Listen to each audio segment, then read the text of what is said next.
Hello, beautiful soul, and welcome back to The Voice Within. Last weeks, we have been talking about standards, we have been talking about over functioning, but today I want to talk about one small moment that happens inside of us which comes before all of this. So I will explain you that little moment which happens before we set the standards, before over functioning, and that tiny moment I have noticed in myself, and most probably you will recognize it inside of yourself. So let's say you are in some argument or you are in some discussion with somebody, and then you have clear understanding of what is happening. You saw the pattern, you recognize the behavior, maybe you recognize manipulation, gaslighting, defensiveness, whatsoever. And then you start talking with the person, and that person gives you explanation. So you came into conversation loaded to make the things straight, to get the justice, but then suddenly that person tells you some little explanation, some little meaning, which sounds very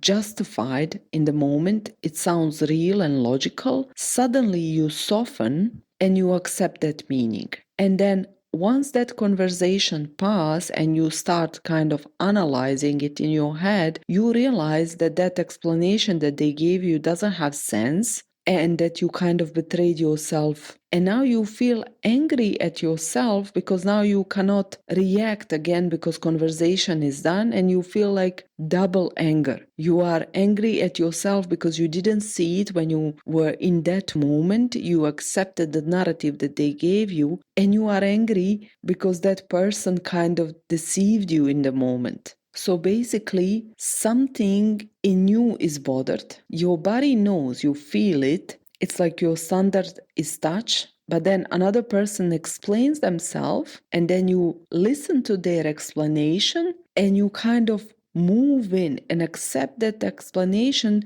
before you staying in your body and what is true for you. That is that tiny moment. Because the problems often is not even about explanation or narrative that somebody gave you. The problem is in that moment where you trust that narrative faster than you trust your own body. That's the moment where you feel like this doesn't sit right. This doesn't have sense. This hurted me. This is not logical. And somehow you stay more loyal to the connection, to the story that they gave you, than to your own truth. For a long time, I thought I was slow. I thought that I was naive, and it used to happen to me a lot. Exactly like I explained. I feel angry at something, I bring the conversation, I bring argument or discussion, the person gives me explanation, and in the moment sounds like, oh, okay, that does make sense. But then later on, when I think about it a little better, I understand, wait a minute, this doesn't have sense. Now I'm double angry at myself, angry at them. And like I said, I thought I was naive, but then I realized that's not actually true. I often felt discomfort immediately in my body. My body already knew the truth. It's like what happens is late permission to act. I don't allow myself to act until I fully understand, until I can prove it, until I'm 100% sure that I didn't harm somebody, that I'm fair,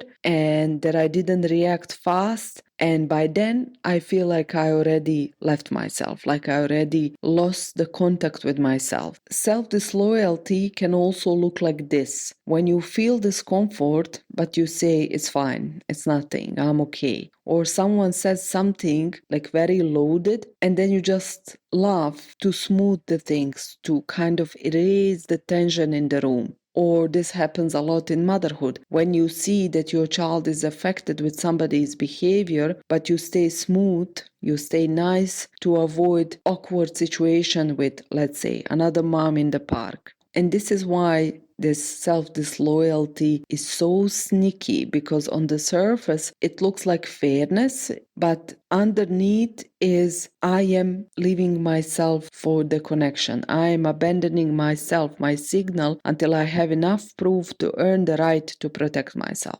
there is also situations where we, like a woman, something happens in our life, then before we take a stand, before we protect ourselves, we speak with all the friends, we tell them all of the things that are happening to us, and until we get enough votes that what we see is real, we don't take action. So we say to mom, we say to this friend, to that friend, we reply conversation over and over again to see, is it what we see true? Is it what we want to do correct? Are we fair enough? Are we, good enough? Do we have right to set the boundary and stand up for ourselves? And I was thinking a lot, why do we do this? I was asking myself, why did I do this in my life? Why, when I feel immediately in the moment that discomfort of something not being correct, something violating my body or something violating my standards, why do I keep overriding it and accepting narrative of other people just so we stay okay? And I think for most of us, maybe we were blamed a lot in the childhood. Maybe they told us we are too much. Maybe we learned that we have to verify, do we even have right to protect ourselves? Some of us, we learned that it's easier and safer to understand the people instead of protecting ourselves. So the problem is not always we don't know what is right and what is wrong, what is violating us. Sometimes the problem is that we trust explanations and narrative and stories of other people faster than we trust our own signal. The cost of this is heavy. It creates resentment, it creates delayed or double anger, how I say. It creates even confusions in conversation, because what happens sometimes is when we feel this double anger after we analyze situation and narrative that another person gave us, then we now feel angry again. And sometimes we bring conversation again, and then the person feels very confused, like, didn't we finish this talk? Didn't we spoke about it? Didn't I give story and narrative that explains why the things are in a certain way? And it may feel like we are bringing problems over again to the surface. Sometimes it creates like fatigue in the relationships. And the most important things, our self-trust slowly starts to going down. Because if we don't honor our own signal, we don't hear it anymore. We start more looking and tuning into the narrative of other people instead of listening ourselves. Because every time you don't stand up for yourself fast in the moment when something is crossed, even before you allow people to make narrative about something, you are sending message to yourself, I'm not coming for myself fast enough. I'm not trusting to myself fast enough. How did I change this in my life? Because this was my issue. And I started changing it not with the explosions or reactions or double anger. I started with shifting loyalty in small, immediate moments. I started learning to say, this doesn't feel okay for me. I need a minute. I need to think about it. Don't speak like that to me. I'm not clear yet. I need to think about it. This doesn't make sense to me. I gave myself permission to don't accept the narrative of the people immediately, but give myself a little bit time to think about it before I accuse myself for being naive and slow. Before I put myself in position to feel that double anger, I give myself a little bit of time to analyze again the story that the people are telling me. And over the time, I realized that you don't need to understand the story completely in the moment. We women often like to analyze it, like to think about it, like to,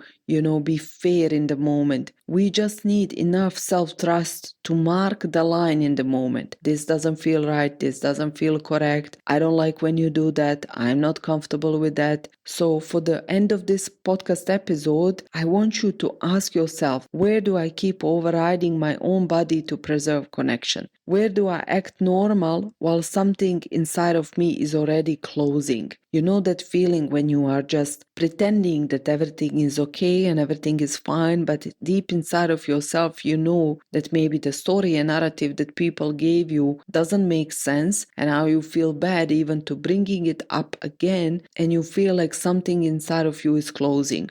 Where do you going for fairness? Where do you over analyzing? What signals do I keep failing over and over again? Who am I listening more instead of listening myself? And I think why I called it self-disloyalty is because we become in the moment more loyal to other people than we are loyal to ourselves. So becoming self-loyal is becoming someone who comes back to herself fast, who listens herself first. And we don't build that self-loyalty and self-trust through one big, moment. We are building it in every tiny small moments where your body says this matters, and this time you actually listen to it and you act on it. And that's all for this episode for this week. I hope you enjoyed and you find something valuable. And until next week, I wish you a beautiful rest of the day. Bye.